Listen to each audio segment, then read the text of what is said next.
नमस्कार अभ्यर्थियों, आप सबका पावर स्टडी के यूट्यूब चैनल पर एक बार फिर से स्वागत है। विद्यार्थियों, अपने अगर बात करें स्कूल व्याख्याता वाणिज्य के जो मॉडल पेपर है पावर स्टडी के, उनको अपन जो है सोल्व कर रहे थे। आपको पता है कि जो है पावर स्टडी के जो है 11 मॉडल पेपर है। 11 मॉडल पेपर है पावर स्टडी ऐप के अंदर जो है आप मात्र 99 रुपीज में परचेज कर सकते हैं। आपको प्ले स्टोर से पावर स्टडी का ऐप डाउनलोड करना है और वहां पर आप 99 रुपीज का पेमेंट करके 11 मॉडल पेपर है उनकी पीडीएफ भी ले सकते हैं, उनका प्रिंट आउट ले सकते हैं। साथ ही ऐप के अंदर टेस्ट अटेम्प्ट भी कर सकते हैं, जिसमें आपको पता होगा अकाउंटेंसी, बिजनेस, इकोनॉमिक्स के प्रत्येक मॉडल पेपर में जो है 130 क्वेश्चन है, जिसमें अकाउंट, बिजनेस, इको तीनों के जो क्वेश्चन है पूरे सिलेबस के हैं और प्रत्येक पेपर में उतने ही क्वेश्चन है जितने आरपीसी पूछती है और उसी टाइप के आपके पर्सन है। चलिए, अपने जो है लास्ट क्लास तक जो है अपन ने 8 मॉडल पेपर जो है वो सोल्व कर लिए थे, जिसमें अपन ने अकाउंटेंसी क्वेश्चन किए थे। इस क्लास में जो है अपने सामने मॉडल पेपर संख्या 9 है, उसको अपन करने वाले हैं। क्वेश्चन नंबर 1 आपके सामने है। यदि स्टॉक आवर्त अनुपात 6 गुना है, यानी STR, स्टॉक टर्नओवर रेशियो, सकल लाभ यानी कि ग्रोस प्रॉफिट है वो सेल्स पर जो है 20% है। सेल्स आपको एक 80 दे रखी है। अंतिम स्टॉक यानी क्लोजिंग स्टॉक है वो ओपनिंग स्टॉक से 15,000 अधिक है, यानी कि जितना ओपनिंग स्टॉक होगा उससे 15,000 जो है आपका क्लोजिंग स्टॉक क्या है, ज्यादा है। पर अपन को पता नहीं है कितना है। और प्रारंभिक स्टॉक आपको जो है ओपनिंग स्टॉक ज्ञात करना है। चलिए भाई, सबसे पहले बात करते हैं एसटीआर की। स्टॉक टर्नओवर रेशियो का फॉर्मूला क्या होता है? कॉस्ट ऑफ गुड सोल्ड बटा एवरेज स्टॉक। अब अपने पास सीओजीएस पता नहीं है। सीओजीएस यानी कि बेचे गए माल की लागत। चलिए भाई, सीओजीएस ज्ञात करते हैं। आपको इतना पता है कि सकल लाभ सेल्स पर 20% है, यानी सेल्स 1,80,000 का 1,80,000 का 20% कितना होता है भाई? तो आप बोलोगे गुरुजी 18 दूना 36,000 होता है। ये 36,000 क्या है भाई? सकल लाभ है, यानी कि ग्रोस प्रॉफिट अपने पास 36,000 रुपए है। चलिए भाई, अब मुझे पता है कि अगर सीओजीएस है, अगर को बेचे गए माल की लागत में मैं अगर क्या जोड़ दूं भाई, प्रॉफिट जोड़ दूं, तो मेरे सामने क्या आ जाती है भाई? सेल्स आ जाती है। समझ गए? यानी कि सीधी सी बात है। आप क्या समझे कि भाई सेलिंग प्राइस है वो बेचे गए माल की लागत से ज्यादा है, तभी तो लाभ है। अगर मेरे को पता है कि सेल्स 1,80,000 है, इसका मतलब इसमें प्रॉफिट जुड़ा हुआ है। और प्रॉफिट कितना जुड़ा हुआ है? 36,000 जुड़ा हुआ है। यानी कि मैं कह सकता हूं कि जो COGS बराबर क्या है, अगर मैं इस सेल्स में से क्या घटा दूं, ग्रोस प्रॉफिट घटा दूं भाई, तो भाई आप बोलोगे गुरुजी बात तो आपकी सही है।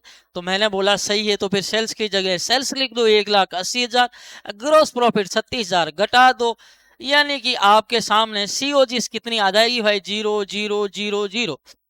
10 में से 6 जाएगा 4, बचा इधर 7 में से 3 जाएगा 4, यानी कि 1,44,000 रुपए आप बोल सकते हैं कि ये COGS है।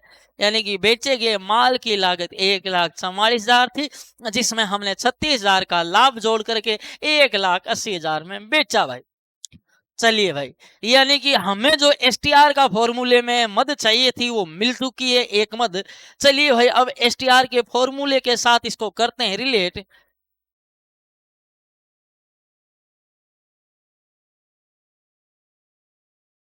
यानी कि स्टॉक टर्न और रेशियो के फॉर्मूले के साथ सीओजीएस कितना आया है? 1,44,000 की जगह 1,44,000 रख देते हैं।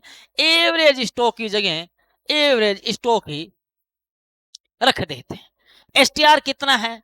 6 गुण है, तो एसटीआर की जगह 6 गुण रख देते हैं, बट्टा में 1 रख देते हैं। ऊपर 1,44,000, नीचे एवरेज स्टॉक का एवरेज स्टॉक। आपस में क्या कर दो भाई? वजर गुणा कर दो, इनको तिरछा गुणा कर दो, तो क्या आ गया? यानी कि 6 एवरेज स्टॉक बराबर क्या आ गया? 1,44,000। एवरेज स्टॉक बराबर क्या आ गया? 1,44,000 में 6 का दे देता हूं भाग। अगर मैं देता हूं 6 का भाग तो 6 दूनी 12, बच गए 2, 6 चौक 24, यानी कि हमारे पास एवरेज स्टॉक कितना आ चुका है, 24,000 रुपए आ चुका है। अब मैं इसको यहां से मिटा देता हूं, इसका कोई काम नहीं है। अब आपको पता है कि एवरेज स्टॉक क्या होता है, आपको पता है कि एवरेज स्टॉक क्या होता है, औसत स्टॉक, यानी कि ओपनिंग प्लस क्लोजिंग स्टॉक बटा 2 करते हैं। एवरेज स्टॉक अपन को पता है कितना आएगा भाई, 24,000 आएगा। कितना आया भाई, अपने सामने एवरेज स्टॉक 24,000 आ गया। ओपनिंग अपन को पता है ना, क्या पता है, कुछ नहीं पता है, माना ओपनिंग एक्स है। और क्लोजिंग क्या क्या है, अंतिम स्टॉक, प्रारंभिक स्टॉक से 15, अंतिम स्टॉक कितना है, एक्स प्लस 15,000 है, बट्टा में किसका भाग देंगे, 2 का, तब एवरेज स्टॉक आया था। ये फॉर्मूला है, फॉर्मूला में फिट कर दिया। 24 को 2 से गुणा करेंगे, आपस में वज्र गुणा करेंगे, ये आपस में तिरछे गुणा करने पर ये 48,000 आ जाएगा। इधर गुणा करेंगे तो ये एक्स प्लस 15,000 आ गया। ये कितना हो गया, इधर इधर ले आओ, 48 में से इधर 15,000 ले आओ, माइनस कर दो, और उधर एक्स और एक्स कितने एक्स हो गए, 2 एक्स हो गए। 48 में से 15 जाएंगे, कितना आएंगे, 8 में से 5 जाएंगे 3, 33,000, यानी 33,000 बराबर 2 एक्स आ जाएंगे। एक्स बराबर क्या आ जाएगा, 33,000 बट्टा 2 का भाग देंगे तो कितना आ जाएगा, 2 एकम 13, 6 दूनी 12, 5 दूनी 10, यानी 16,500 अपने पास एक्स की वैल्यू आ गई। और एक्स अपने क्या माना था, ओपनिंग स्टॉक माना था। तो भाई ओपनिंग स्टॉक कितना है, आप बोलोगे 16,500। क्लोजिंग स्टॉक कितना है, तो आप बोलोगे गुरुजी 16,500 में 15,000 जोड़ दो, यानी कि क्लोजिंग स्टॉक कितना आ जाएगा भाई, 15 15 30, 31,500 क्लोजिंग है और ओपनिंग 16,500 है। आपसे पूछा है ओपनिंग स्टॉक कितना है, तो 16,500 रुपए आंसर इसका राइट हो जाएगा। अगर क्लोजिंग का पूछता तो 31,500 राइट हो जाता। चलिए भाई बात करते हैं नेक्स्ट क्वेश्चन की ओर। नेक्स्ट क्वेश्चन आपके सिलेबस में लेखांकन में कंप्यूटर है, टॉपिक में अकाउंटेंसी में जहां से एक क्वेश्चन आता है, वहां का क्वेश्चन है, डेटा सुरक्षा, सेफ्टी और गोपनीयता सुनिश्चित करने के लिए लेखांकन सॉफ्टवेयर द्वारा आमतौर पर कौन सी सुविधा प्रदान की जाती है, तो है डेटा वॉल्ट। ऑप्शन बी इसका राइट आंसर हो जाएगा। सीधी सी बात है, आपको ध्यान में रखना है, ऐसा प्रश्न आए तो क्या आंसर हो जाएगा, डेटा वॉल्ट हो जाएगा। जो लेखांकन डेटा वॉल्ट क्या है भाई, आपके गोपनीयता यानी कि प्राइवेसी की बात करें, सेफ्टी की बात करें, वो अकाउंटिंग सॉफ्टवेयर आपको पता है, मैंने पढ़ा चुका हूँ क्लास में, जिसमें बात चाहे टेली की हो, बीजी की हो, सैक की हो, है ना, तो भाई बात चाहे एक्स की हो, प्रोफेशनल अकाउंटेंट की हो, विंग्स की हो, पे की हो, ये सारी बातें जो है लेखांकन सॉफ्टवेयर में आपको करा चुका हूँ। चलिए भाई नेक्स्ट क्वेश्चन की ओर बढ़ते हैं। निम्न में से कौन सा लेन देन पूंजीगत प्रकृति का है, तो भाई आपको पता है लेन देन के हमने टाइप पढ़े थे क्लास के अंदर, आयगत और पूंजीगत। आयगत होते हैं जो हमेशा किए जाते हैं, जो व्यवसाय से सीधा संबंध रखते हैं, बिजनेस के परिचालन से रिलेटेड होते हैं, बिजनेस को चलाने के लिए जरूरी होते हैं। और पूंजीगत जो क्या है, व्यवसाय से सीधा संबंध नहीं रखते हैं, ये कभी कभार किए जाते हैं, बड़ी मात्रा में किए जाते हैं, ये बिजनेस का अस्तित्व बनाए रखने के लिए आवश्यक है। ऐसे जो खर्चे होते हैं वो पूंजीगत प्रकृति के होते हैं, या ऐसी आय जो होती है वो पूंजीगत प्रकृति की होती है। तो भाई क्रय पर कमीशन ये तो आयगत है। मरम्मत की लागत, देखो मरम्मत जो मशीनें टूटती रहती है, करवानी पड़ती रहती है, कमीशन वगैरह बिजनेस चलता रहता है। कारखाने का किराया आपको देना पड़ता है भाई। प्लांट की स्थापना के लिए भुगतान की गई मजदूरी ये पूंजीगत प्रकृति का है। क्यों, क्योंकि प्लांट क्या है, ये कैपिटल है, और जब प्लांट की स्थापना आपको पता है, स्थापना पे जो खर्चा है, चाहे मशीन पे हो चाहे प्लांट पे हो, उसको लाने का खर्चा, वो सब किस में जोड़ा जाएगा, उसकी कॉस्ट में जोड़ा जाएगा। तो भाई जब प्लांट की स्थापना की जो मजदूरी है ये किस में जोड़ी जाएगी, इसकी कॉस्ट में जोड़ी जाएगी, और इसमें कॉस्ट में जोड़ेंगे, लागत में जोड़ेंगे, तो वो क्या बन गई भाई, मजदूरी, पूंजीगत बन गई। इसलिए अपन ने जब तलपट में पढ़ा था सूदियों में, तो अगर मशीन के खरीदने पर, मशीनरी लगाने पर, इंस्टॉलेशन पर स्थापना पर अगर मजदूरी चुकाई जाती है तो वेजेज नहीं करते, वेजेज टू केस नहीं करना, मशीनरी टू केस करना है। अगर वेजेज टू केस करोगे तो कौन सी अशुद्धि हो जाएगी भाई? सैद्धांतिक अशुद्धि हो जाएगी। तुम पूंजीगत को आयगत मान लोगे, तो ध्यान रखना ये क्या है भाई? पूंजीगत है। चलें आगे। लो भाई नेक्स्ट क्वेश्चन आपके सामने है। कौन सी पुस्तक भाई जर्नल और लेजर यानी कि खाता भाई दोनों का काम करती है? तो वो है हमारी रोकड़ भाई।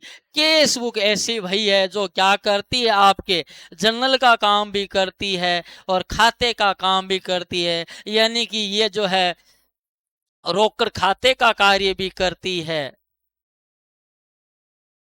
समझ गए?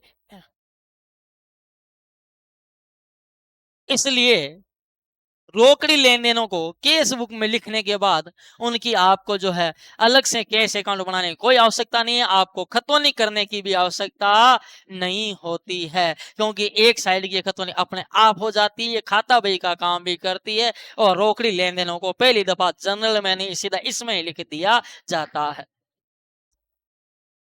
नेक्स्ट क्वेश्चन है, एक्स और वाई पार्टनरशिप का क्वेश्चन है। एक्स और वाई साझेदार है जो लाभ हानि को 3-2 में बांटते हैं। जेड को नए साझेदार बोला तुम भी आजा, अपन मिल बांट करके काम करेंगे, उसे फ्यूचर में लाभ का 1/5 हिस्सा देते। नया लाभ विभाजन अनुपात क्या होगा? तो देख लो एक्स और वाई का 3:2 है। जेड को प्रवेश दिया 1/5 के लिए, तो एक में से 1/5 जाएगा, पीछे बचा 4/5।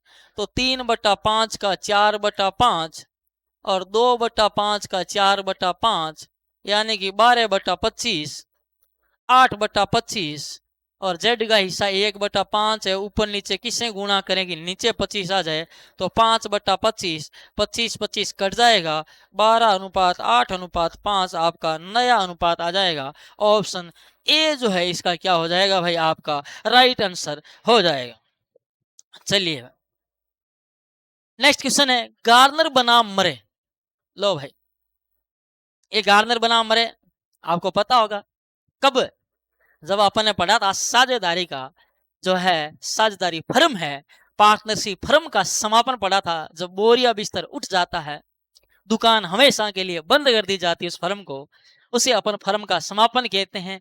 और उस स्थिति में अगर कोई साझेदार दिवालिया हो जाए, अरे गार्नर बनाम नियम कब लागू होता है? जब कोई साझेदार क्या हो जाए? दिवालिया हो जाए। साझेदार क्या हो जाए? दिवालिया हो जाए। वो बोले भाई मेरे पास देने के लिए कुछ नहीं है, तो भाई उस दिवालिया साझेदार की हानि को बांटने के लिए जो है ये गार्नर बनाम नियम उससे संबंधित है। तो ये भाई 3 साझेदार थे, गार्नर, मरे, विल्किंस, आपको पता होगा। इसमें जज था जोई, जस्टिस जोई जो था इस केस में डिसीजन देने वाला था। ये कब से मुकदमा, कब से भाई? ये मुकदमा आपको पता होगा, ये केस दर्ज हुआ था 19 जो है इनका जो है, ये आपके जो गार्नर बनाम मरे वाला है, विद्यार्थियों के बड़ा कंफ्यूजन रहता है गुरुजी 1903 करें या 1904 करें, ऐसा विद्यार्थियों के बड़ा कंफ्यूजन रहता है। तो भाई ये जो है इसका डिसीजन कब आया था? 1904 में। फर्म का समापन कब हो गया था? 1903 में। और इस मुकदमे का डिसीजन कौन आया? 1904 में। तो आपको क्या करना है भाई? गार्नर बनाम मरे की बात करें तो आप क्या बोलोगे गुरुजी कब से है? तो ये 1904 का है। ठीक है भाई। तो भाई जब गार्नर बनाम नियम लागू होता है तो साझेदार वसूली की हानि, अब देखो यहां बात कर रहा है वसूली की हानि, तो भाई गार्नर बनाम मरे नियम को वसूली से कोई लेना देना नहीं है, ये साझेदार दिवालिया होने से लेना देना है। मान लो 3 साझेदार है और एक साझेदार दिवालिया हो जाए, दिवालिया होने का मतलब क्या? उसके वो बोल दे हाथ खड़े कर दे, समर्पण कर दे, मेरे पास लेने के लिए कुछ नहीं है। उसका घाटा जो है दिवालिया साझेदार हुआ है, उसके घाटे को कौन वेन करेंगे? जो साहूकार साझेदार होंगे, भले आदमी होंगे, वो भले आदमी, भले मानस उस दिवालिया साझेदार का घाटा किस अनुपात में वेन करे, इससे रिलेटेड इसमें डिसीजन दिया गया। समझ गए भाई? तो वसूली की हानि को गार्नर बनाम मरे नियम से कोई लेना देना नहीं है। और वसूली की हानि आपको पता है रियलाइजेशन अकाउंट का, चाहे प्रॉफिट हो चाहे लॉस हो, किस अनुपात में बांटा जाता है? सभी साझेदार जो पुराने साझेदार हैं, जिनके रहते फर्म उठी है, 3-4 जो भी है, उन साझेदारों में किस अनुपात में भाई? लाभ हानि अनुपात में बांटते हैं। तो इसमें कोई ज्यादा आपको घबराने की जरूरत नहीं है। विद्यार्थी ऑप्शन बी देखते हैं, पूंजी अनुपात देखते हैं, गार्नर बनाम मरे नियम देखते हैं और टिक कर देते हैं, और घर आने पे पता चलता है कि हमारा आंसर जो है गलत हो गया है। और ऐसे प्रश्न एग्जामिनर पूछता है ताकि जिसने पढ़ा है, जिसने थोड़ा सा अपना ध्यान से पढ़ा है, वही सही करे, बाकी ज्यादातर इस बी पे टिक लगा देंगे और उनका आंसर 99 नहीं 100% क्या हो जाएगा भाई? गलत हो जाएगा। चलो भाई, नगद प्रवाह कैश फ्लो स्टेटमेंट तैयार करने के उद्देश्य से निम्न में से कौन सा विनियोगात्मक क्रियाकलाप के रूप में जाना जाता है? यानी कि इन्वेस्टिंग की बात कर रहा है, किसी इन्वेस्टिंग एक्टिविटीज में आता है। तो देखो, व्यापार में माल का नगद विक्रय, ये तो हमारा रूटीन का काम है, इसका मतलब ऑपरेटिंग है।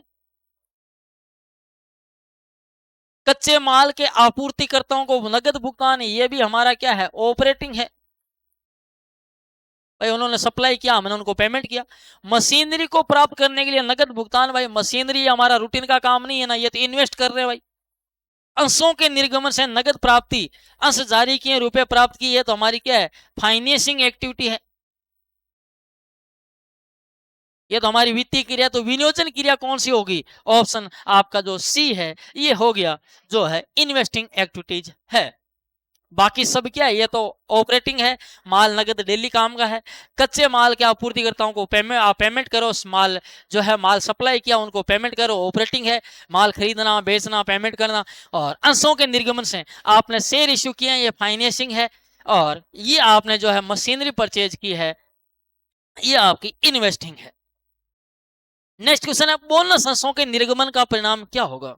देखो, बोनस अंश जारी किए जाते हैं अंशधारी हो, किसके बदले? निःशुल्क। तो बोनस अंश क्या किए जाते हैं? ये तो निःशुल्क प्रदान किए जाते हैं।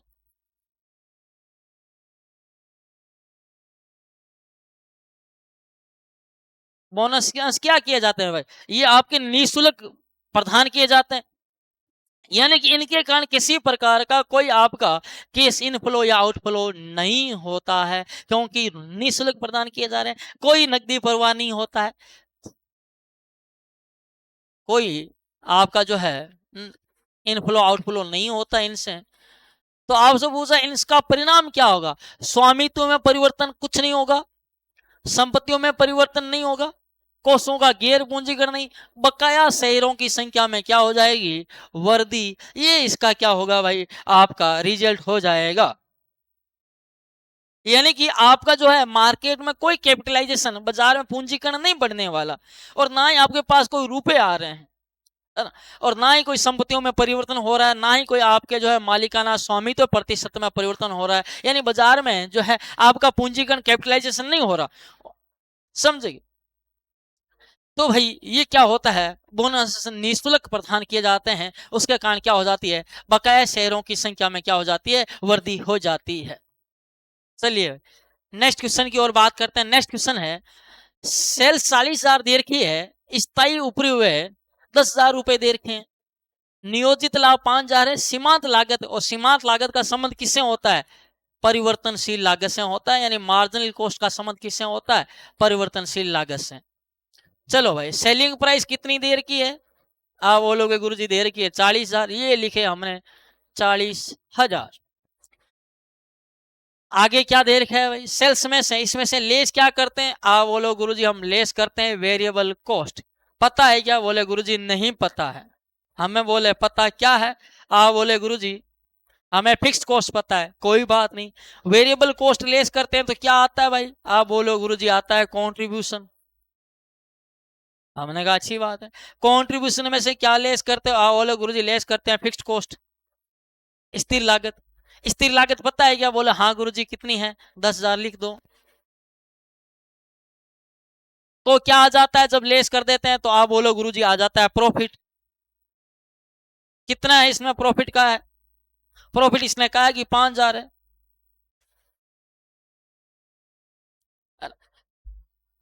ये नियोजित लाभ है, डिजायर्ड प्रॉफिट नहीं है। तुम डिजायर्ड प्रॉफिट वाला फॉर्मूला मत लगा देना। इसने इस लाभ की बात की है, ना कि इच्छित लाभ। ये नहीं कि ये नहीं पूछ रहा कि भाई हम इतना लाभ कमाना चाहते हैं तो कितनी इकाइयां बेचे, ऐसा कुछ नहीं है। ठीक है, तो भाई अब आप क्या करो, कंट्रीब्यूशन के लिए मैंने आपको बताया था S माइनस वी बराबर क्या होता है, C होता है। F प्लस P बराबर भी क्या होता है, C होता है। यानी इन दोनों को जोड़ेंगे तो भी कंट्रीब्यूशन आएगा। तो 10 और 5 कितने हो गए, यानी 15,000 कंट्रीब्यूशन आ गया। अब आप इन दोनों के डिफरेंस से निकाल दो, बैलेंस इन फिगर से, तो क्या आ जाएगा 25,000। 40 में से 15 घटा दो, 25,000 क्या आ गई, वेरिएबल कॉस्ट आ गई। और वेरिएबल कॉस्ट क्या होती है, मार्जिनल कॉस्ट होती है। तो आपका आंसर क्या हो जाएगा, ऑप्शन बी राइट हो जाएगा, 25,000 रुपए।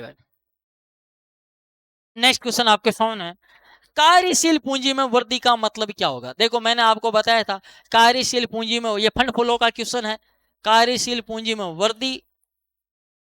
और एक हमने बात की थी आपके कार्यशील पूंजी में, ये शुद्ध लिख दो बोले नेट, और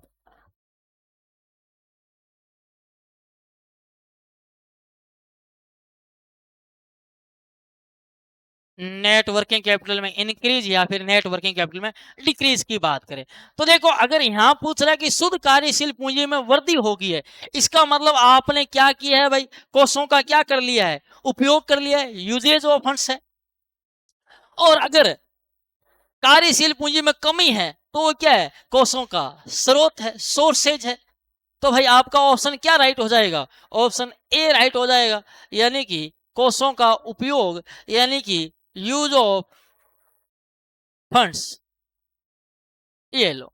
तो भाई क्वेश्चन नंबर 10 बहुत सिंपल है, सीधी सी आपको ध्यान में रखना है। आपने फंड फ्लो में मैंने आपको पढ़ाया था, फंड फ्लो स्टेटमेंट मैंने आपको पढ़ाया था। एक तरफ आपको जो है सोर्स ऑफ फंड्स बताए थे, दूसरी तरफ मैंने आपको जो है एप्लीकेशन या यूज ऑफ फंड्स बताए थे कि कोषों का स्रोत जहां से आपके फंड आ रहा है, और कोषों का उपयोग जहां पर आप फंड का क्या कर रहे हैं भाई, यूज कर रहे हैं।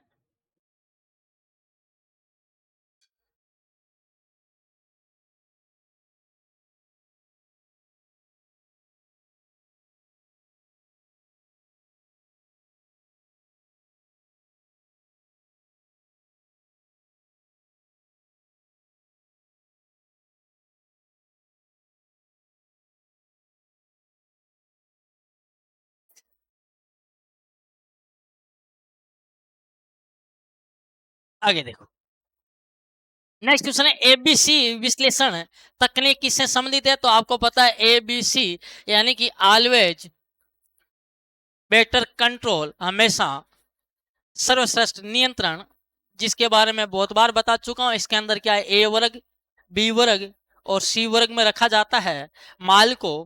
ठीक है, 3 वर्ग में। और ए वर्ग में क्या रखा जाता है, जिसका क्या हो भाई, मूल्य क्या हो, ज्यादा हो, और मात्रा क्या हो भाई, कम हो।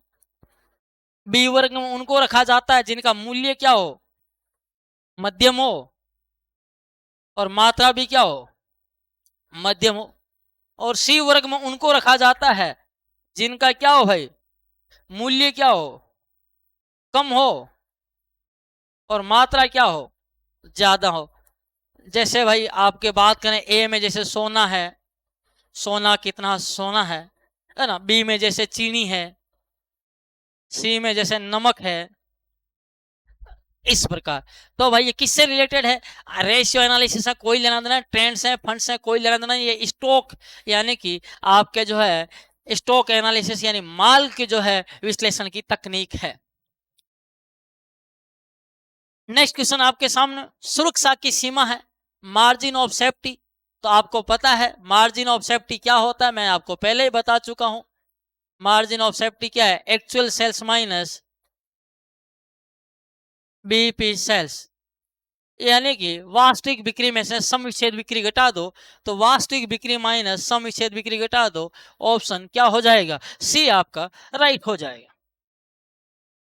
नेक्स्ट क्वेश्चन आपके सामने है, यदि प्रारंभिक स्टॉक 58,000 है, ओपनिंग स्टॉक, और परचेज जो है 4,84,000 है, बिक्री 6,40,000 है, सकल लाभ दर बिक्री पर 25% है, स्टॉक आवर्त अनुपात यानी कि एसटीआर याद करना है, स्टॉक टर्नओवर रेशियो याद करना। चलिए देखते हैं। तो भाई एसटीआर का फॉर्मूला आपको पता है क्या होता है भाई, COGS बटा एवरेज स्टॉक, ये इसका स्टॉक टर्नओवर रेशियो का फॉर्मूला होता है। आपको कहा कि ओपनिंग स्टॉक इतना है और क्लोजिंग दिया है क्या भाई, क्लोजिंग तो नहीं दिया इसने, क्या दिया, परचेज दिया है। चलो भाई सीओजीएस याद कर लेते हैं, हमारा क्या है भाई, आपको 4,84,000 में खरीदा है और आपको कह रहा है कि सकल लाभ जो ग्रोस प्रॉफिट है सेल्स पर 25% है। तो भाई आपकी जो सेल्स कितनी है, 6,40,000 का 25% कितना होता है, तो आप बोलोगे 6,40,000 का 25% होता है, ये हो गया 6,40,000 का 25%, 10 एक हो गया और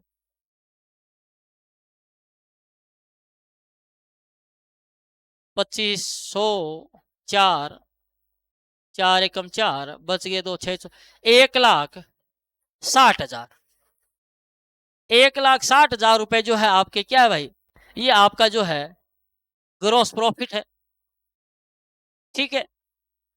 और आपको पूछा क्या है, सीओजीएस क्या होती है आपको पता है। अगर मैं सीओजीएस की बात करूं, अगर सेल्स में से अगर जीपी घटा दूं तो मेरे पास सीओजीएस आ जाएगी ना।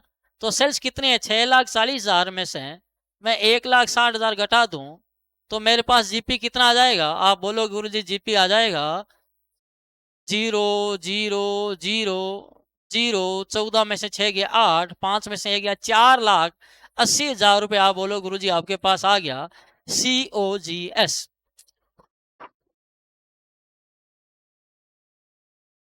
आगे भाई, आगे फॉर्मूले में लगा दो, फॉर्मूले में लगाए क्या, अभी तो एवरेज स्टॉक नहीं पता भाई, एवरेज स्टॉक भी तो नहीं पता अपने पास, अपन ने क्या निकाला अभी तक, केवल सीओजीएस निकाला है। तो सीओजीएस आ गया, एसटीआर इसने तो ज्ञात करना पूछा है। अब एवरेज स्टॉक की बात कर लेते हैं। तो पहले देखो पर परचेज ये दे रखा है, ठीक है, क्रय दे रखा है, बिक्री दे रखी है, आपको ओपनिंग स्टॉक दे रखा है। चलिए भाई फॉर्मूला क्या कहता है, ओपनिंग स्टॉक प्लस परचेज, भाई बेचे गए माल की लागत होती क्या है, सीओजीएस बराबर एक और फॉर्मूला क्या कहता है आपके, कि ओपनिंग स्टॉक में परचेज जोड़ दो माइनस क्या कर दो, क्लोजिंग स्टॉक कर दो। अगर डायरेक्ट कुछ खर्चे हो तो डायरेक्ट एक्सपेंस से जोड़ दो, पर यहाँ खर्चों का कोई लेना देना नहीं है। ओपनिंग स्टॉक अपन को दे रखा है 58,000, परचेज दे रखा है 4,84,000, क्लोजिंग स्टॉक अपने पास नहीं पता, नहीं पता तो नहीं पता। सीओजीएस अपने पास है 4,80,000, तो सीओजीएस की जगह सीओजीएस रख दो, ये जोड़ दो, ओपनिंग स्टॉक और परचेज कितने हो जाते हैं, 0,0,0, 8 4 12 का 2, हासिल की 1, 8 5 13 1 14 4, हासिल की 1,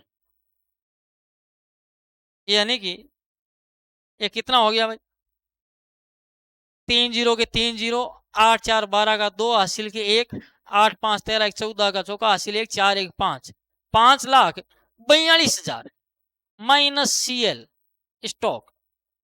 लो सीएल स्टॉक इधर ले आओ, क्लोजिंग स्टॉक इधर कर लेते हैं, 5,42,000 में से उधर भेज देते हैं 480,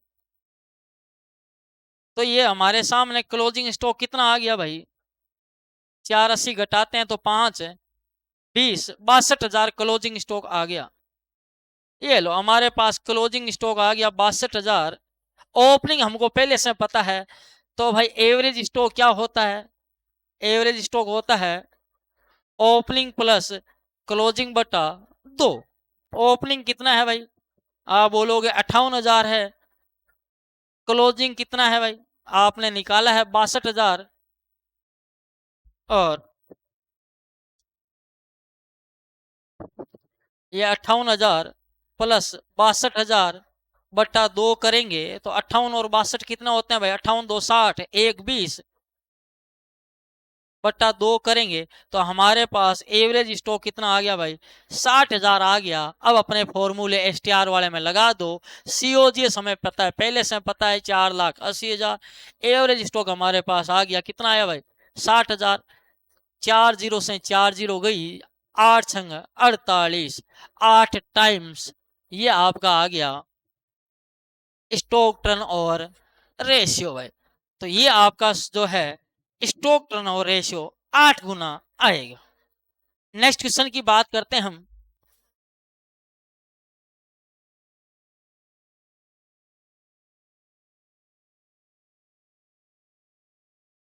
नेक्स्ट क्वेश्चन आपके सामने है। वर्ष के दौरान शुद्ध लाभ 30,000 के दे रखे, प्रारंभ में लेनदार 24,000 के, अंत में लेनदार 16,000 के, संचालन क्रियाओं से रोकड़ की राशि ज्ञात करनी है।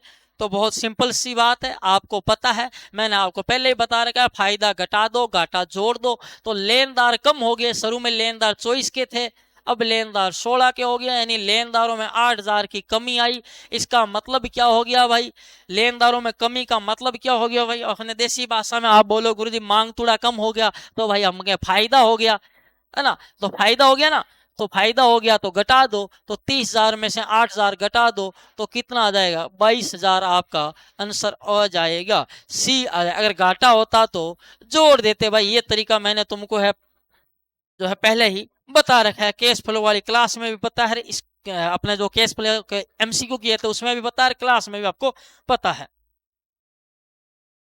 रोकड़ प्रवाह का विश्लेषण किसके लिए उपयोगी है, तो आपको पता है कैश फ्लो जो है अल्पकालीन शॉर्ट टर्म नियोजन के लिए, यानी कि शॉर्ट टर्म प्लानिंग के लिए उपयोगी होता है।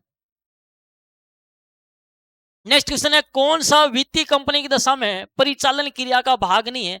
फाइनेंशियल कंपनी की बात कर रहा है, तो फाइनेंशियल कंपनी की दशा में ब्याज प्राप्त तो ऑपरेटिंग है, ब्याज का भुगतान भी ऑपरेटिंग है, लाभांश प्राप्त ऑपरेटिंग है, लेकिन ये जो लाभांश भुगतान है ये फाइनेंसिंग एक्टिविटीज है। तो आपने पूछा परिचालन क्रिया का भाग नहीं है, ऑप्शन डी आपका जो है राइट हो जाएगा। नेक्स्ट क्वेश्चन आपके सामने है, क्षैतिज विश्लेषण यानी हॉरिजॉन्टल एनालिसिस में किस तकनीक या उपकरण का प्रयोग किया जाता है। तो क्षैतिज विश्लेषण मैंने आपको बताया था, ये यूं होता है, जिसे अपन क्या बोलते हैं भाई, गतिशील बोलते हैं, गतिशील विश्लेषण बोलते हैं। और इसमें किसका पता चलता है, प्रगति का पता चलता है। ये किसके लिए उपयोगी है, काल श्रेणी विश्लेषण के लिए, यानी टाइम सीरीज एनालिसिस के लिए उपयोगी है।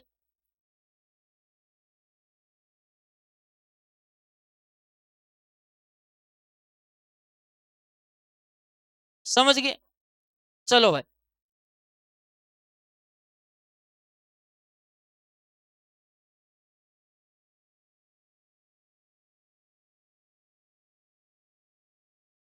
तो आपको पूछा है कि किस तकनीक का, क्षैतिज में आपको पता है, तो क्षैतिज की बात करें तो समानाकार वाला तो किस में आता है, ये तो उसमें आता है आपके लंबवत में आता है, यानी उद्गर यानी वर्टिकल में आता है, जो कि आपके किसके लिए उपयोगी होता है, परिच्छेद विश्लेषण के लिए उपयोगी होता है, जिसे अपन क्या बोलते हैं, स्थिर विश्लेषण।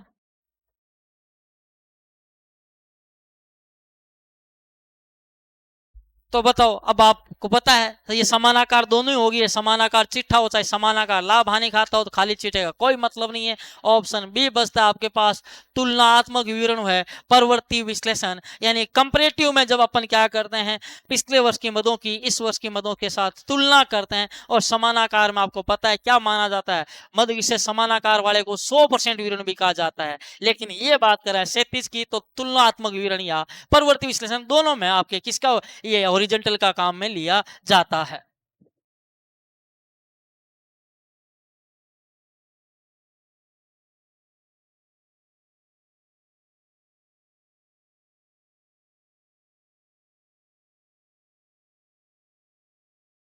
चलिए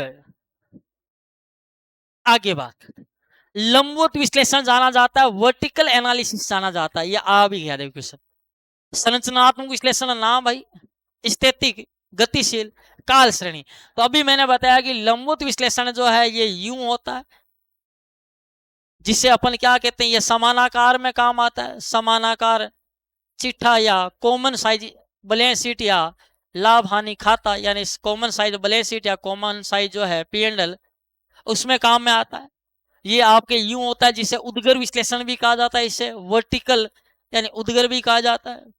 इसके अलावा इसे जो है स्थिर विश्लेषण भी कहा जाता है। क्या कहा जाता है भाई? स्थिर विश्लेषण भी। ये किस में उपयोगी होता है? परिच्छेद विश्लेषण में उपयोगी होता है।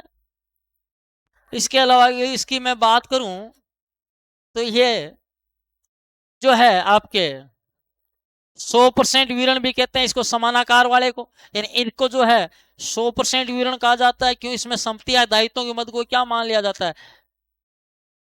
100 मान लिया जाता है। अब आप बता दो कि लंबोत विश्लेषण किस नाम से जाना जाता है, तो आप बोलोगे लंबोत, देखो गतिशील विश्लेषण किस में आएगा? ये गतिशील विश्लेषण किसको जगा जाता है? क्षैतिज वाले को। काल श्रेणी विश्लेषण इसी में उपयोगी होता है, ये तो परिच्छेद के लिए उपयोगी होता है। तो लंबोत विश्लेषण किस नाम से जाना जाता है? स्थितिकी यानी स्थिर विश्लेषण के नाम से जाना जाता है। और अभी मैंने जस्ट आपको यही बात देखो यहां बताई है कि जो लंबोत है वो देखो स्थिर के नाम से जाना जाता है। नेक्स्ट क्वेश्चन है, साझेदारी सलहे के अभाव में लागू होने वाला नियम है। आपको पता है पार्टनरशिप डीड क्या होता है? साझेदारों के मध्य एक समझौता होता है, जो समझौता लिखित में होता है, जिस प्रपत्र पर होता है, उसे ही क्या कहते हैं? साझेदारी सलह कहते हैं, पार्टनरशिप डीड कहते हैं। ध्यान रखना, पार्टनरशिप डीड हमेशा लिखित में होती है, परंतु साझेदारों के मध्य समझौता है वो लिखित भी हो सकता है, मौखिक भी हो सकता है, और गर्भित, गर्भित का मतलब होता है व्यवहार या आचरण द्वारा, वैसा भी हो सकता है। परंतु साझेदारी सलह हमेशा लिखित में होती है। अगर पार्थ साझेदारों के मध्य लिखित में समझौता नहीं है, पार्थ से डीड नहीं है, उस दशा में लागू होने वाले नियम आपको पता होने चाहिए। तो कौन सा नहीं है? तो देखो, साझेदारों के मध्य लाभ विभाजन बराबर अनुपात में बांटा जाएगा, बिल्कुल सही बात है। साझेदारों को पूंजी पर ब्याज 6% वार्षिक दर से दिया जाएगा, गलत बात है। ये पूंजी पर ब्याज नहीं दिया जाता। ब्याज किसे दिया जाता है? अगर कोई अतिरिक्त क्या देता है? लोन देता है पूंजी के अलावा, तो उस पर 6% दर से वार्षिक दर से ब्याज दिया जाता है। साझेदारों द्वारा किए गए आरण पर फर्म ब्याज नहीं लेगी, बात सही है। साझेदारों को पारिश्रमिक, वेतन, कमीशन, बोनस नहीं दिया जाएगा, ये बात भी सही है। तो ऑप्शन जो है बी है वो इसमें आपका क्या है भाई? गलत है।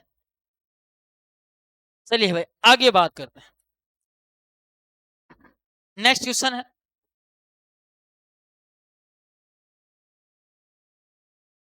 एक्स, वाई और जेड की पूंजी 40,000, 30,000, 20,000 है। उन्हें पूंजी राशियों पर 10% की जगह 12% से ब्याज दे दिया गया। सुधार हेतु आपको समायोजन पुष्टि देनी है, यानी कि आपको ब्याज देना क्या था? देखो, ब्याज देना था,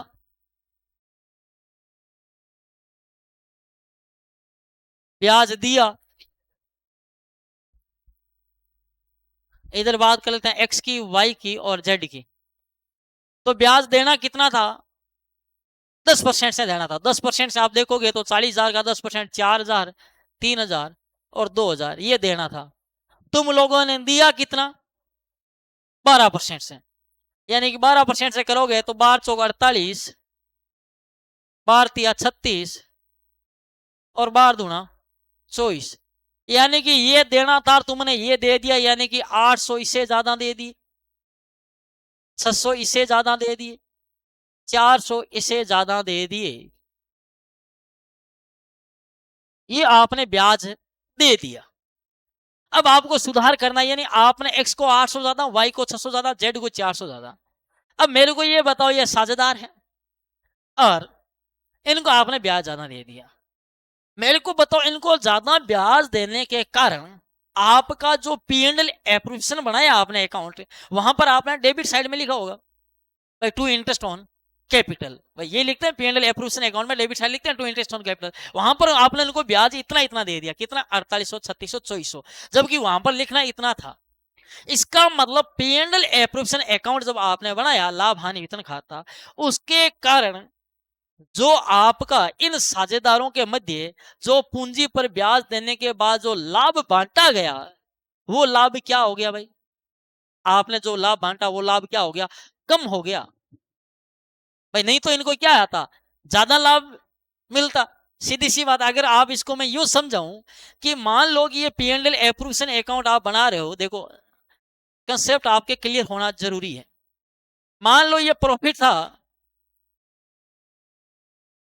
50,000 का। अगर तुम सही इनको ब्याज देते टू इंटरेस्ट ऑन कैपिटल करके, ये बाई P&L है, ठीक है ना, कैपिटल करके देते, आप यूं करते, सही करते, अगर एक्स वाई जेड, तो आप क्या करते भाई, 4 3, तो यूं करते भाई 9,000 यूं करते। अब इस 50 में से ये 9 घटा करके 41,000 होता। अगर ये इनका कोई अनुपात नहीं है तो बराबर बराबर बांटेंगे, सीधी सी बात है। लाभ हानि अनुपात नहीं दिया होने पर क्या होता है, लाभ हानि समान अनुपात में बांटा जाता है। तो 41,000 को ये बराबर बराबर बांटते, यानी कि ये टू क्या करते भाई, ये पार्टनर इनके पूंजी खातों में जाता, जमा होता भाई, इनका जो लाभ था एक्स वाई जेड के, कितना भाई 41,000। इसको तीनों में बांटते, मान लो कितना आता, 13,000, क्या अपने 13,500 आता है क्या, 13,700 के समथिंग जो भी आता, वो इनका ब्याज हो जाता, ठीक है, लाभ हो जाता। अब अगर तुमने यहां क्या कर दिया, तुमने 4800 कर दिया, एक को 3600 दे दिया, एक को 2400 दे दिया, यानी कि बाकी तो ठीक है। तुमने यहाँ कितने का टोटल घाटा कितने कर दिया, 800, 1400 और 400, 1800, यानी 1800 रुपए तुमने यहाँ इनको ब्याज ज्यादा देने का कारण लाभ जो है 41,000 में से 1800 क्या हो गया, कम हो गया। यानी कि आपका लाभ कितना बचा, 39,200 बचा। समझे बात को, यानी कि इनको जब ये लाभ आपने बांटा, कितना बांटा, 39,200 बांटा। समझ गए, यानी कि लाभ बांटना 41 था, 39,200 बांटा, यानी 1800 रुपए लाभ कम बांटा। क्यों बांटा, क्योंकि आपने यहाँ ब्याज ज्यादा दिया, ठीक है। ये अब आपको सही करना है भाई, अब आपको क्या करना है, सुधार करना है इसमें, कि हमने जो गलती कर दी, इनका जो लाभ कम कर दिया भाई। अब अगर मेरे को ये बताओ, अगर तुम इसको 4,000 देते, इसको 3 देते, इसको 2 देते, तो ये 1800 लाभ ज्यादा बढ़ता, तो सबके हिस्से में ज्यादा ज्यादा आते, लेकिन अब सबके हिस्से में बराबर बराबर कम आए। यहां तो देखो, इससे कोई फर्क नहीं है, इनको ये 800 ज्यादा, लेकिन यहां तो बराबर वैसे ही बढ़ता, चाहे बराबर तुम 40 बांटो चाहे 35 बांटो, बढ़ते बराबर। यानी कि ये 1800 रुपए, अब आप क्या करो, इसको तीनों साझेदारों में बराबर बराबर क्या कर दो, बांट दो। ये 1800 रुपए क्या है, ये 1800 रुपए क्या है, एक्चुअल में ये 1800 रुपए क्या है भाई, आपने साझेदारों का क्या कर दिया भाई, ये जो लाभ कम कर दिया। अब यानी कि ये लाभ वापस आया, तो ये क्या है, लाभ है 1800 का, क्या है भाई, लाभ है, क्या है, लाभ है, प्रॉफिट है। ये हमें पता चला कि 1800 का प्रॉफिट है। कैसे, क्योंकि हमें क्या है, हमने इनका लाभ क्या कर दिया, कम कर दिया, जो बांटने योग्य लाभ था कितना कर दिया, हमने 4800, 3600, 2400 दिए ना, तो भाई हमने इसका लाभ 39,200 कर दिया। अब हमें पता चल गया कि भाई 4 3 2 देना, ये वापस क्या है, 1800 लाभ है। इस लाभ को बांट दो तीनों साझेदारों बराबर बराबर, तो बंटाओगे बराबर, तो इसके भी 600 और इसके भी 600 और इसके भी 600, यानी कि तीनों को क्या मिलेगा, 600 600, बराबर बराबर बांट दो। अब आप देखोगे कि एक्स को क्या मिल रहा है, 200 रुपए अभी भी ज्यादा मिल रहे हैं। वाई का मामला सल्ट गया, यानी कि वाई को तुमने ये गलत करने पर भी कोई फर्क नहीं पड़ा। समझ गए, यानी कि वाई को अब आप क्या करोगे, वाई को कितना मिला भाई, वाई को कितना मिला, तुमने 600 ब्याज के ज्यादा दे दिए ना भाई, 600 रुपए ब्याज के ज्यादा दे दिए।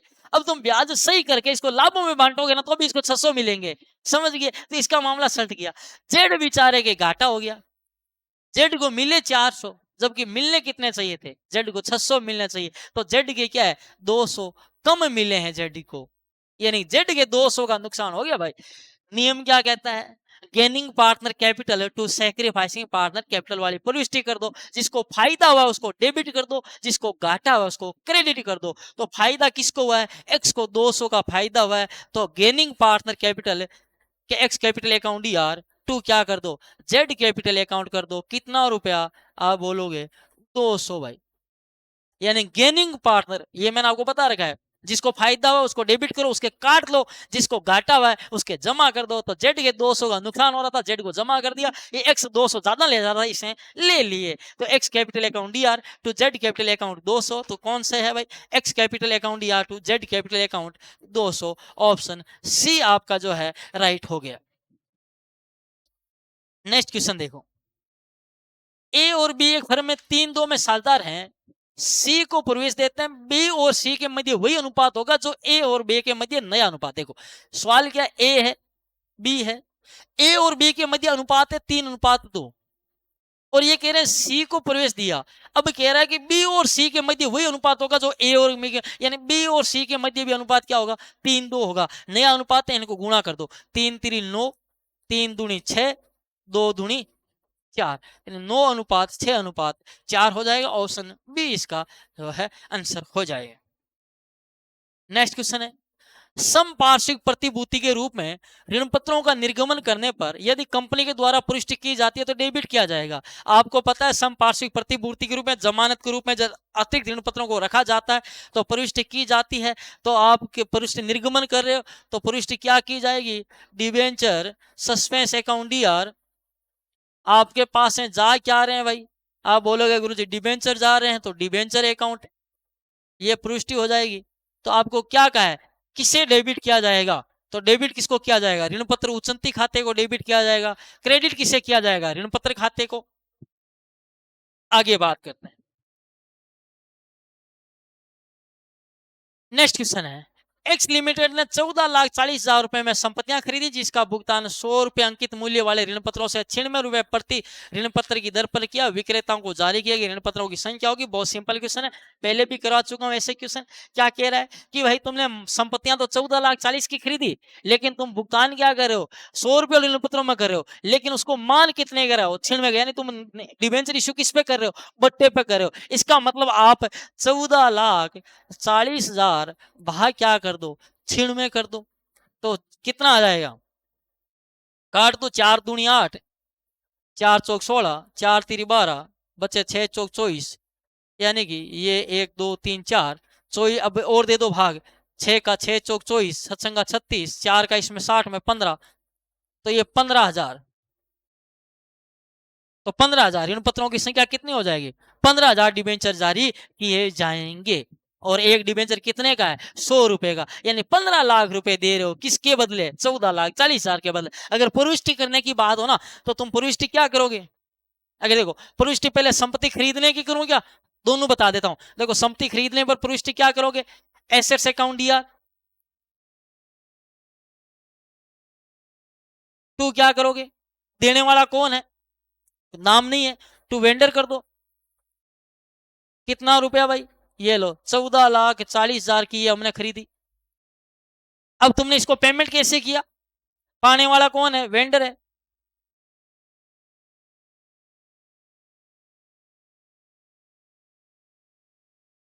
पाने वाला कौन है, वेंडर है। अब तुमने पेमेंट किया कैसे, ऋण पत्र जारी करके किया, टू डिबेंचर अकाउंट। और डिबेंचर आपने 4 रुपए का नुकसान सहा है, तो भाई खर्च या हानि या छूट जो भी आप बोलते हो सभी खर्च हानियों को डीआर करो। तो discount on issue of debenture account को डीआर करो। तो मैं बीच में discount on issue of debenture account डाल देता हूं, यहां डाल देता हूं डिस्काउंट ऑन। अगर सीधा करते तो भाई सीधा हो जाता, लेकिन आपने जो है घाटा सहा है, हम क्या करें भाई। तो टू डिबेंचर अकाउंट, डिबेंचर कितने के जारी किए, डिबेंचर तो हमने 100 रुपए के हिसाब से 15 लाख के जारी किए। वेंडर को कितने, हमने कहा कि तू 14,40 का ही भुगतान एक्सेप्ट कर रहा है, कोई चिंता मत कर। और डिस्काउंट कितने का दिया, हमने उसे 60,000 का डिस्काउंट दे दिया, 4 रुपए प्रत्येक ऋण पत्र पर, प्रति ऋण पत्र पर 4 रुपए, यानी 100 में से 96 4 रुपए का 15,000 इंटू 4, 60,000 का डिस्काउंट दे दिया। यानी कि वेंडर को हमने कहा कि तू 14,40 प्राप्त कर रहा, हमने तेरे को ये छूट दिए 60 के, हमने ऋण पत्र 15 लाख के जारी किए, यानी 14,40,000 की संपत्तियों के बदले 15 लाख के डिबेंचर जारी किए। जब तुम डिबेंचर वापस देना है उस दिन 15 लाख ले जाना रुपए। आगे देखो, नेक्स्ट क्वेश्चन की बात कर रहे हैं, बहुत सिंपल क्वेश्चन है। रामा लिमिटेड पूंजी संचय, ये आरपीसी का फेवरेट क्वेश्चन है, आपको पता है। ऐसे क्वेश्चन जो है आरपीसी पूछती रहती है आप लोगों से। भाई ऐसे क्वेश्चन जो है आरपीसी एक पक्का पूछती है क्वेश्चन हर बार, पूंजी संचय वाला, शेयर फॉरफिटेड वाला।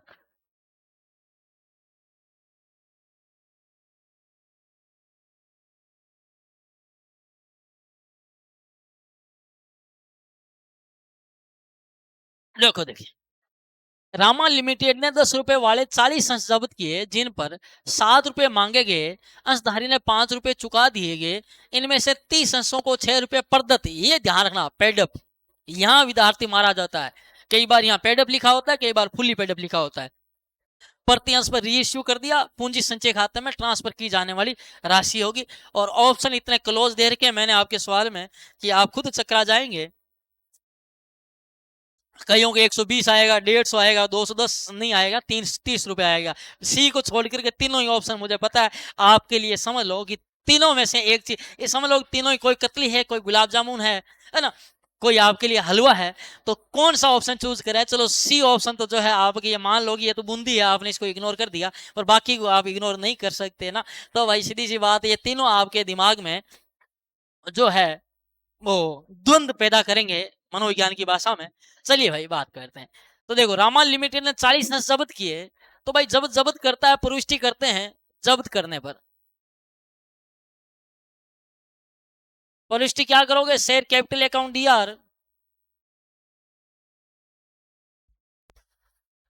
टू, क्या भाई, शेयर फाइनल कॉल बकाया जो रहेगी, और टू शेयर फॉरफिटेड। तो मांगी कितनी भाई? आपने 7 रुपए मांगे 40 अंशों पर, तो 7 चौक 28, 280 मांगे। चुका कितने दिए? 5 चुका दिए, तो 40 पंजे 200 चुका दिए। बकाया कितने रह गए? 2 रुपए। तो 40 4 3 12, 120 बाकी। कितने बाकी रह गए भाई? 40 पे कितने? 2 रुपए, 40 गुना 80 बाकी रह गए ना। 3 रुपए नहीं, 2 रुपए बाकी रहे हैं। 5 चुका दिए, 7 मांगे थे, 40 गुना 80 बाकी रह गए। ये तो आपने कर दी भाई। जब आपके प्रविष्टि की बात आए, बहुत सिंपल प्रविष्टि है, मांगी गई राशि से, बकाया राशि से, और जो राशि मिल गई है जिसको हमने जब्त कर लिया, 200 रुपए उसने दे दिए। ये यहां तक हो गया। अब ये तो हमने 40 अंशों की बात, लेकिन रियो हम पूरे नहीं कर रहे। तो अगर यही हम बात करें कि 30 अंशों पर मांगते तो कितना होता, तो हम 30 अंशों के हिसाब से करें। मैं 30 अंशों के हिसाब से कर देता हूं। तो 30 अंशों के हिसाब से कर दो, सेम पुष्टि हो जाएगी। अगर 30 के हिसाब से करोगे तो ये राशि जो कितनी आ जाएगी? अगर 30 अंशों के हिसाब से करोगे तो ये राशि कितनी हो जाएगी? वही 7 3 210 आ जाएगा। बकाया कितने रह जाएंगे? 30 दूनी 60 है। और आपके जो है शेयर फॉरफिटेड कितने कर लोगे? 150। ये है 30 अंशों की सेम पुष्टि है। शेयर कैपिटल अकाउंट यार 210 हो जाएगा। शेयर फाइनल कॉल कितनी होगी भाई? 60 होगी। शेयर फॉरफिटेड 150 होगी। जब आपके बात 230, क्योंकि अपन रीइश्यू 30 के हिसाब से कर रहे हैं, तो अपन पूरी राशि काम में नहीं लिया, अपन केवल 30 अंशों के हिसाब से अपन को कितने मिल रहे हैं उसको ध्यान में रखना, ना कि 40 वाला। ये इतना हो गया। अब आपको क्या कहा है? 30 अंशों को 6 रुपए पेडअप में, देखो यहाँ विद्यार्थी के लिए, देखो यहाँ लिखा होता है पेडअप, कई बार लिखा होता है फुल्ली पेडअप। फुल्ली पेडअप का मतलब होता है, पूर्ण प्रतिशत का मतलब कि अंश को आपको कितने का है? 10 का है, तो अंश का मतलब 10 का ही मानना है।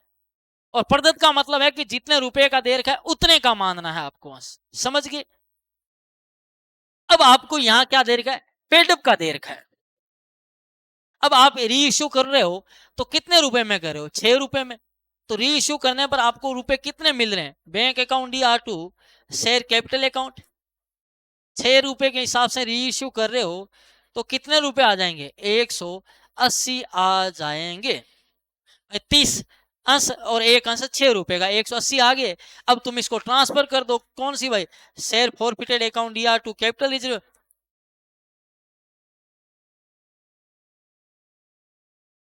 कितना आ जाएगा? तो बताओ, शेयर फॉरफिटेड अकाउंट में पूरा का पूरा बैलेंस पड़ा है, कितना पड़ा है? 150 पूरा पड़ा है। तो ये 150 रुपए आपका जो है पूंजी संचय में ट्रांसफर हो जाएगा। ऑप्शन बी इसका राइट हो जाएगा, 150 रुपए। समझ गए भाई बात को? कितना आ जाएगा? 150 रुपए आ जाएगा।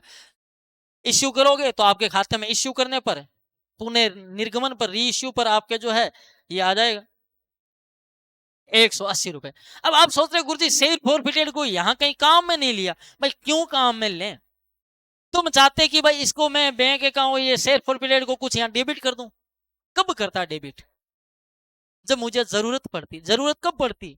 तब पड़ती जब मैं ये जो है, ये अंश जो है क्या कर रहा हूं, 6 रुपए में मैं पेडअप कर रहा हूं, प्रति अंश में पुनर्निर्गमित कर रहा हूं 6 रुपए के हिसाब से, यानी मुझे 6 ही चाहिए, 6 मिल रहे हैं। समझ गए। मैं कहता कि मैंने जो है ये जो है पेडअप किया है, ये फुली पेडअप की बजाय मैं इसको कहता कि 6 रुपए जो है मुझे मिले और 7 रुपए में। समझ गए क्या समझे? अगर मैं इसी सवाल को ये कहता कि मैंने यहाँ 6 रुपए पेड पर किया तो मुझे 6 रुपए मिल रहे हैं, 6 रुपए मैंने निर्गमित किया, ठीक है। अब तुम चाह रहे हो कि ये 1 रुपए का जो डिफरेंस है 7 और 6, तो मैं यहाँ 30 रुपए डेबिट कर दूं। भाई तुम यहाँ चाहते हो कि शेयर फॉरफिटेड अकाउंट को मैं यहाँ क्या कर दूं, 30 रुपए डेबिट कर दूं। तुम यही चाहते हो कि शेयर फॉरफिटेड को मैं यहाँ 30 डेबिट कर दूं। पर बताओ मैं 30 डेबिट क्यों करूं? मैं 30 डेबिट तब करता जब मैं ये कहता कि मैंने जो है आपके 7 रुपए वाला 6 रुपए मुझे मिले। मैं ये कहता कि मेरे को जो है 7 रुपए वाले पर को मैंने 6 रुपए में जो है प्रदत्त रूप में निर्गमित किया, तब मैं 1 रुपया करता। लेकिन यहाँ ऐसा कुछ नहीं कहा है।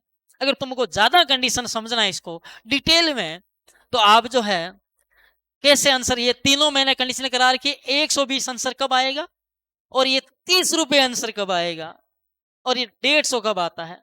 150 आपने देख लिया कब आता है, और 120 कब आता है, 30 कब आता है। इसके लिए जो है आप क्लास में जो है न्यूमेरिकल क्वेश्चन करवा रखे, उनको आप देख लें। नेक्स्ट क्वेश्चन है आपके सामने।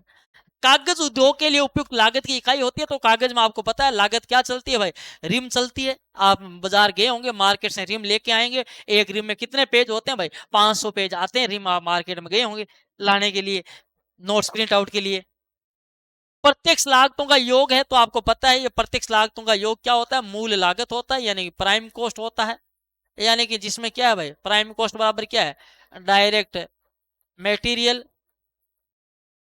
Plus labour plus expenses.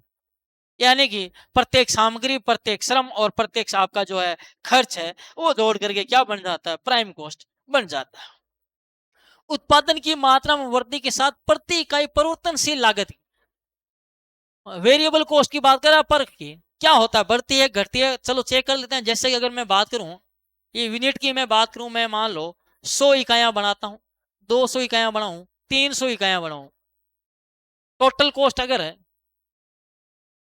मेरे 100 इकाइयों पर 1000 रुपए आती है, और कॉस्ट पर यूनिट की मैं बात करूं, वेरिय की बात करूं, तो अगर 100 इकाइयों पर 1000 आता है, तो यानी कि एक इकाई पे 10 रुपए लग रहे हैं।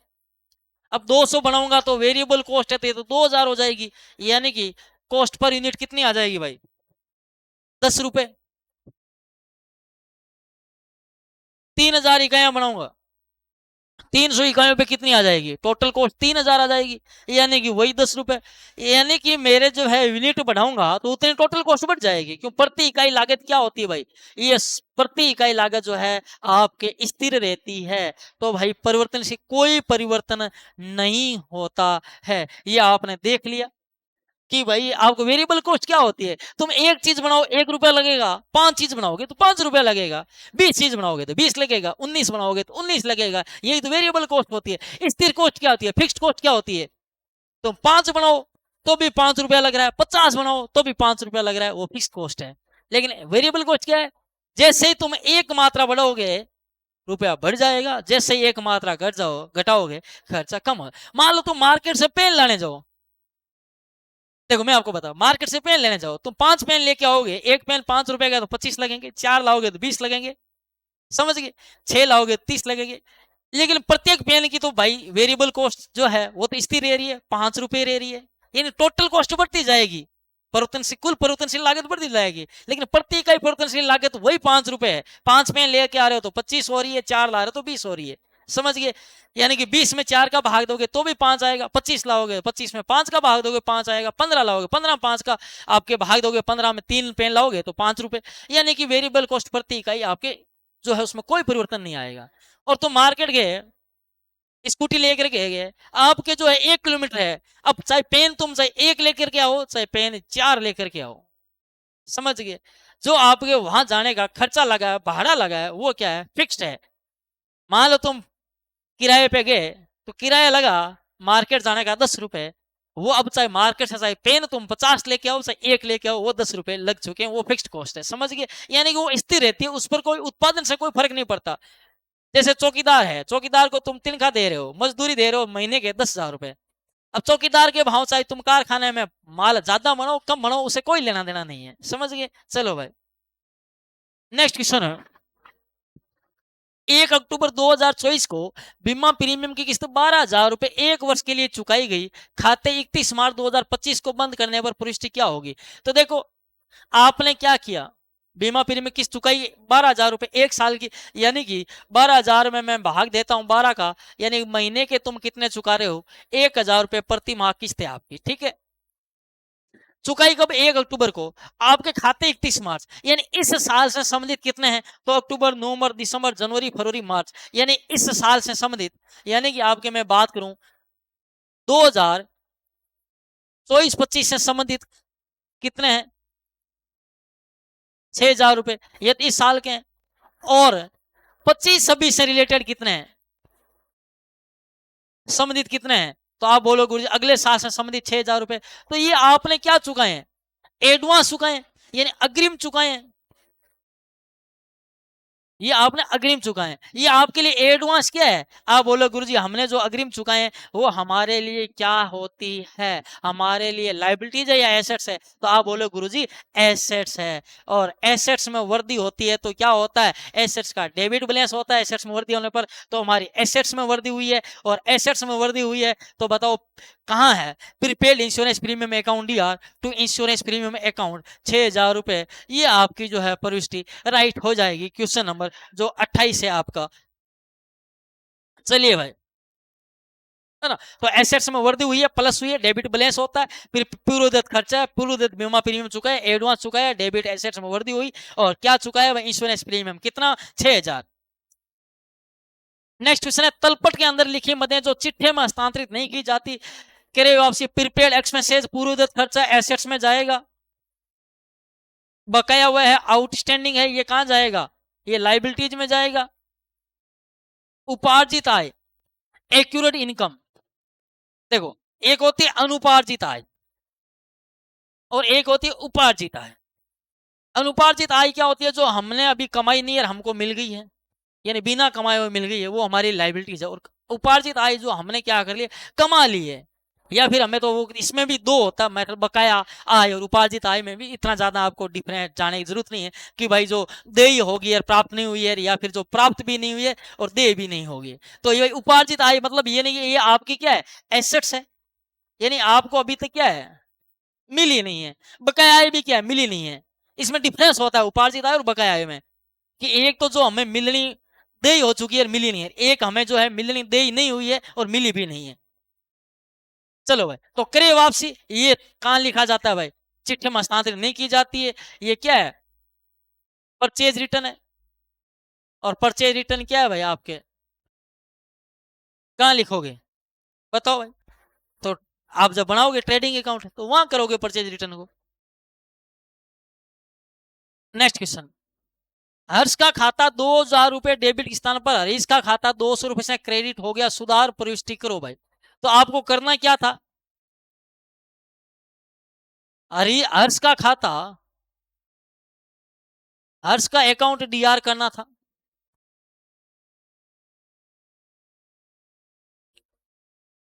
आपको करना क्या था, हर्ष का अकाउंट डीआर करना था 2,000 रुपए ये करना था, और आपने क्या कर दिया, हरीश का खाता 200 रुपए से क्रेडिट कर दिया, यानी आपने हरीश का खाता क्या कर दिया, यानी आपने टू हरीश कर दिया,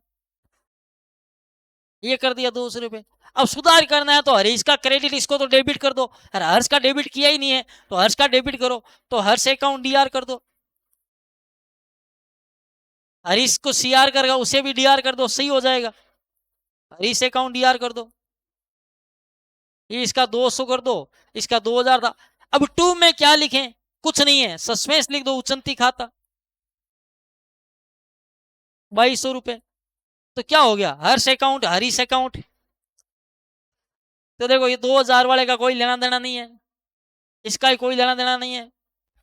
और इसमें देख लो ऊपर नीचे क्या लिखा है, हरीश का 2,000 है तो हरीश का दो, ये इसमें हरीश का 200 है, ये नहीं है, हर्ष का 2,000, हाँ हरीश का 200, हरीश अकाउंट डीआर 200 सही है, हर्ष का account DR 2,000, Harsh account DR 2000 to suspense, ठीक, ऑप्शन सी राइट हो जाएगा।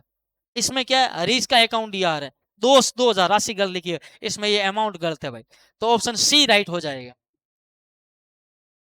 नेक्स्ट क्वेश्चन देखो, मूल्यह्रास यानी डेप्रिसिएशन के संबंध में सही कथन नहीं है।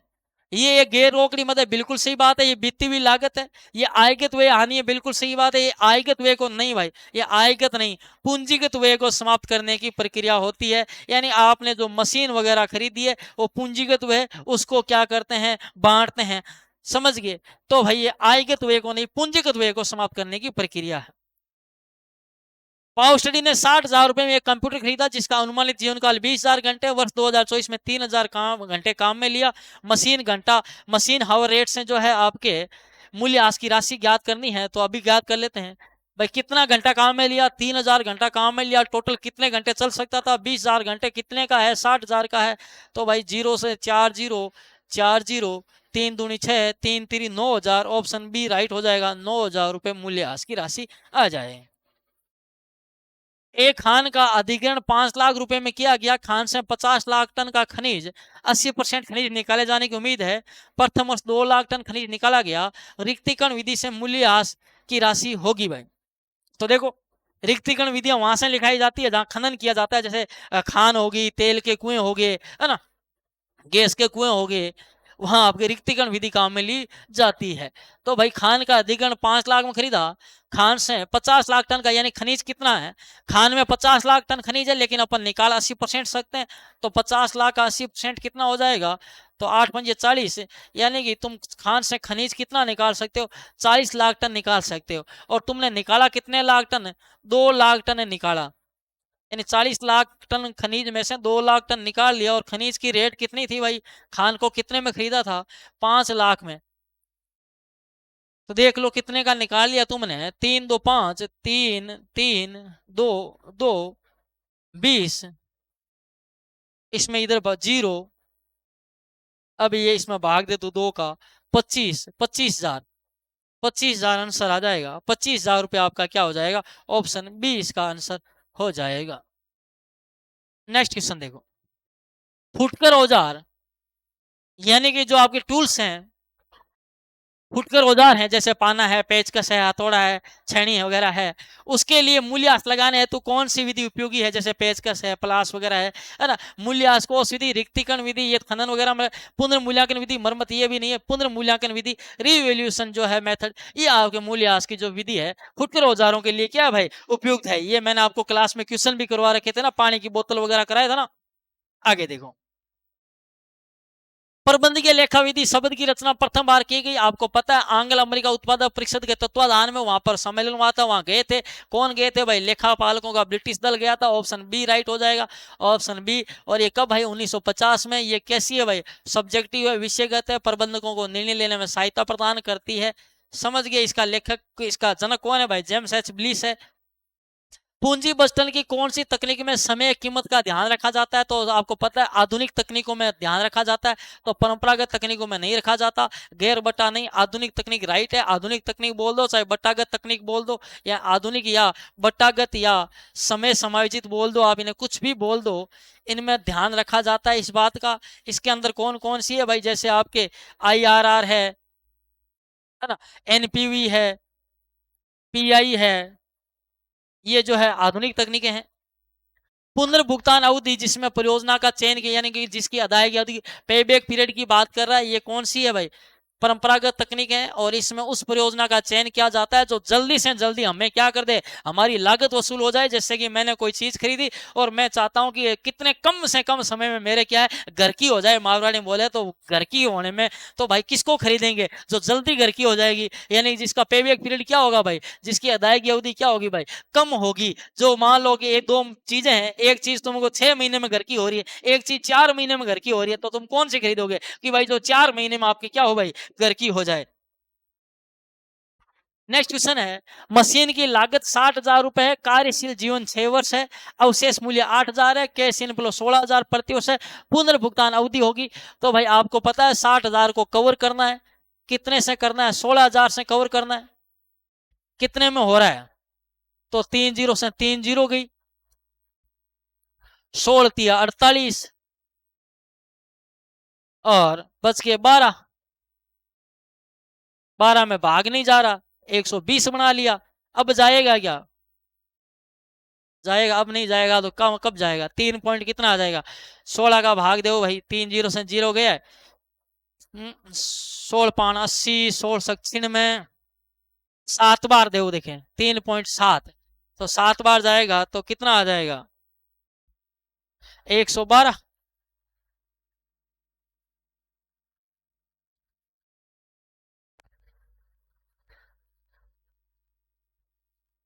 बच गया कितना? 8, 80, 16 पान 80, यानी 3.75 वर्ष आ जाएगा। 3.75 वर्ष, ऑप्शन ए इसका क्या हो जाएगा? राइट हो जाएगा। आपने सोचा होगा गुरुजी आपने अवशेष मूल्य को काम नहीं, आपने 52,000 में क्यों नहीं दिया भाग 16,000 का? आपने यू क्यों नहीं किया? अब ये बता दूं कि पेबैक पीरियड में आपको पता है अवशेष मूल्य को ध्यान में नहीं रखा जाता है, इसलिए पेबैक पीरियड की गणना करते समय अवशेष मूल्य को ध्यान में नहीं रखना है। मशीन की टोटल लागत है उसको कवर करना है, ना कि स्क्रैप वैल्यू घटा करके उसको कवर करना है। समझ गए? और अगर इसके आपको डेप्रिसिएशन ज्ञात करना हो तो अवशेष मूल्य को काम में लेना होता है, ध्यान रख लेना। वार्षिक उधार बिक्री दे रही है 19,50,000, नगद बिक्री 11,50, देनदार 1,60, प्राप्य बिल 1,00,000, देनदार संग्रहण अवधि ज्ञात करनी है, 1 वर्ष में दिन दे रखे 360 दिन दे रखे, यानी कि आपको डेटर्स कलेक्शन पीरियड ज्ञात करना है।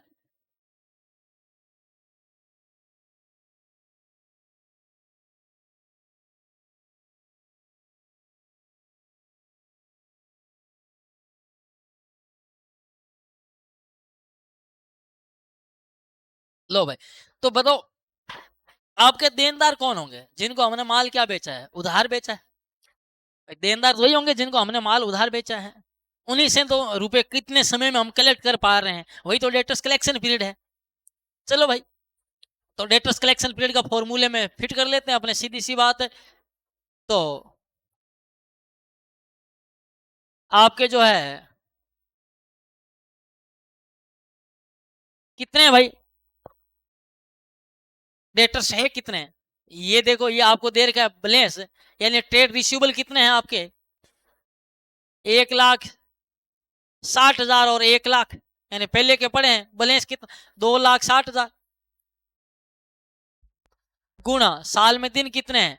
360 बट्टा क्रेडिट सेल्स कितना है? नेट क्रेडिट सेल्स है 19,50,000। 3 जीरो से 3 जीरो गई, जीरो से जीरो गई, और भाग दे दो 5 का, यहाँ 360 है, 5 7 है 35, बचा 1, 5 दूनी 10 72, 5 3 15, 9 पंजे 45।